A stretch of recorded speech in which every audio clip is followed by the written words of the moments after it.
15ኛ ዓመት የምስረታ በዓሉን በተለያዩ ሁነቶች ያከበረ የሚገኘው አባይ ባንክ ሀገር አቀፍ የደም ልገሳ መርሃ ግብር አስጀምሯል።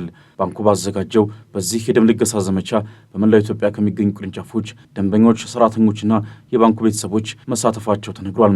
የአባይ ባንክ የስትራቴጂ ዋና መኮንን አቶ እንዲፍራው ታደሰ መርሃ ግብሩን ለማዘጋጀት ለሁለት ወራት ያህል ዝግጅት ሲደረግ መቆየቱን አንስተዋል። ከተቋሙ ሰራተኞችና ደንበኞች ተውጣጡ ከ1000 በላይ በጎ ፈቃደኛ ደም ለጋሾች በዘመቻው ላይ መሳተፋቸውንም አቶ እንዲፍራው ጠቅሰዋል። በሀገሪቱ በአጠቃላይ በ546 ቅርንጫፎቻችን ባንክ ዋይድ የምናካሄደው የደም ልገሳ መርሃ ግብር ይኖረናል ማለት ነው። ይህንን ፕሮግራም ለሁለት ወር ያህል ሰፊ እንቅስቃሴ ስናካሄድበት ቆይተናል። ባንካችን በሀገሪቱ በአጠቃላይ 9 ዲስትሪክቶች አሉት ወይም ቀጠና ቢሮዎች አሉት። በእነዚህ ውስጥ 546 ቅርንጫፎች አሉ። አዲስ አበባ ውስጥ 2 ዲስትሪክቶች አሉን። ወደ 170 የሚደርሱ ቅርንጫፎች አሉ። አዲስ አበባ ላይ ብቻ ወደ 600 በላይ ሰዎች በበጎ ፈቃደኝነት የደም ልገሳ ለማካሄድ ተመዝግበው ሬዲ ሆነው አሁን በየሳይቶቹ ይገኛሉ ማለት ነው። አዲስ አበባ ውስጥ ብቻ ወደ ይሄንን ሳይት ጨምሮ 6 የደም ልገሳ ማዕከላት ተመርጠው አሉ። አቶ እንዲፍራው ታደሰ አክለውም ባንኩ ተቋማዊ ማህበራዊ ኃላፊነቱን ከመወጣት አንጻር የማህበረሰብ ተኮር እንቅስቃሴውን ይበልጥ ለማጠናከር መርሃ ግብሩ መዘጋጀቱን ገልጸዋል። መርሃ ግብሩ በተለይም በዘመቻው ላይ ከሚሳተፈው የደም ለጋሽ ብዛት አንጻር ከፍተኛ ፋይዳ እንደሚኖረም ተናግረዋል። እንግዲህ ፕሮግራሙን ስናካሄድ መጀመሪያ ላይ ሰፊ የማስተማር፣ የማነቃቃት፣ የማነሳሳት ስራዎችን በሰፊው ሰርተናል። እንደሚታወቀው የብለድ ዶኔሽን በጣም ብዙ በርካታ ፋይዳዎች አሉት።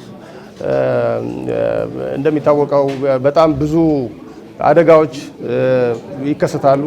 እነዚህን ለመታደግ የደም ካንሰር ወይም ደግሞ የካንሰር ህመምተኞችን ሆል ብለድ የመተካት ሂደቶች በስፋት አሉ በሀገሪቱ በዓለም ላይ።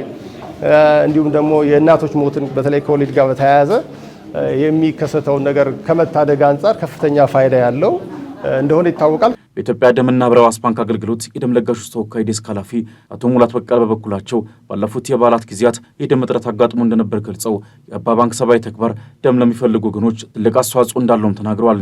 በ6 ቅርንጫፎች የተደረገው የባንኩ የደም ልገሳ ዘመቻ የሚበረታታ መሆኑን ያነሱት አቶ ሙላት ሌሎች ወገኖችም በየ3 ወሩ ደም በመለገስ በደም እጥረት የሚሰቃዩ ዜጎችን ህይወት እንዲታደጉ ጥሪ አቅርበዋል። ወቅቱ እንደምታውቁት በበዓላት ወቅት ከፍተኛ የሆነ የደም እጥረት ተከስቶ ነበር። ያንን ግንዛቤ ውስጥ በማስገባት አባይ ባንክ እንዲሁ ኃላፊነት ተሰምቶት በዛሬው ዕለት ይህን የደም እጥረት ለመቅረፍ ሁላችሁም እዚህም ተገኝታችሁ በሚተካ ደም የማይተካውን ክቡር የሆነውን የሰው ልጅ ህይወት ለመታደግ እዚህ ድረስ ስለመጣችሁ እጅግ አድርገን እናመሰግናችኋለን። እንዲሁም ክብር ይሰማናል እናንተን በማስተናገዳችንና ይህን ነው የምለው። ሌላው ያው ሁላችንም እንደምናውቀው አንድ ሰው ደም ሲለግስ የሚያድነው ብዙ ወገኖችን ነው።